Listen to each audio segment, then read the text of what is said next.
Duck and Percy enjoy their work at the harbor, pulling and pushing cars full of cargo to and from the quay. But one morning, the engines were exhausted. The harbor was busier than ever.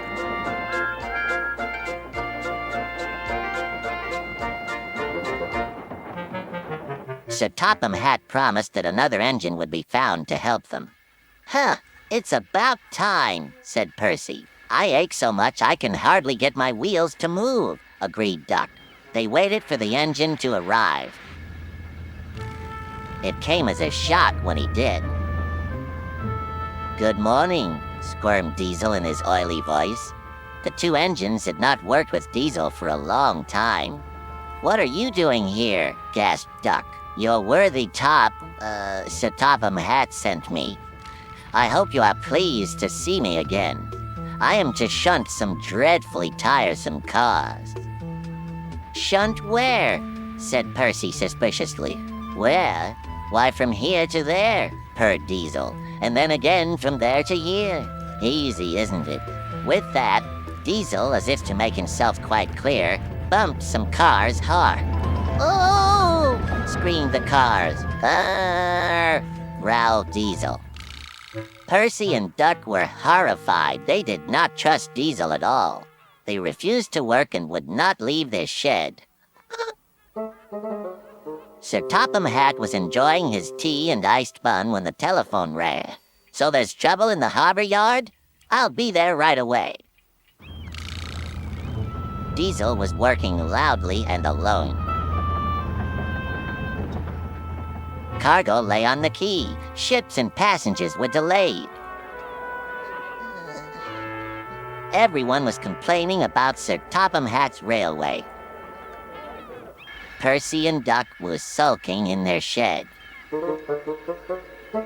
"What's all this?" demanded Sir Topham Hatt. "We're on strike, sir," said Percy nervously. "Yes," added Duck. "Beg pardon, sir, but we won't work with Diesel, sir." "You said you sent him packing, sir." "I have to give Diesel a second chance," replied Sir Topham Hatt. "I'm trying to help you by bringing Diesel here. Now you must help me. He was the only engine available." Percy and Duck went sadly back to work. Next morning, things were no better. Diesel's driver had not put his brakes on properly, and Diesel started to move. He went bump, straight into Percy. "Wake up there, Percy," scowled Diesel. "You have work to do." He didn't even say he was sorry to Percy. Later, Diesel bumped the car so hard that the loads went everywhere. "What will Sir Topham Hatt say?" gasped Percy. "He won't like it," said Duck.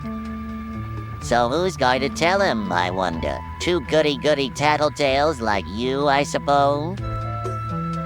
Percy and Duck did not want to be tattletales, so they said nothing. Diesel, thinking he could get away with his bad behavior, was ruder than ever. Next day, he was shunting freight cars full of china clay. He banged the cars hard into the buffers, but the buffers weren't secure.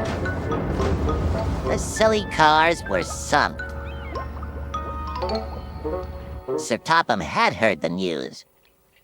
The cars were hoisted safely from the sea, but the clay was lost.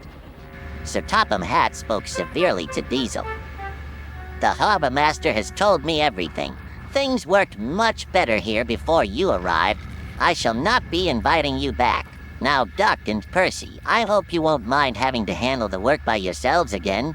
"Oh, no, sir. Yes, please, sir," replied the engines. Whistling cheerfully, they puffed back to work, while Diesel sulked slowly away.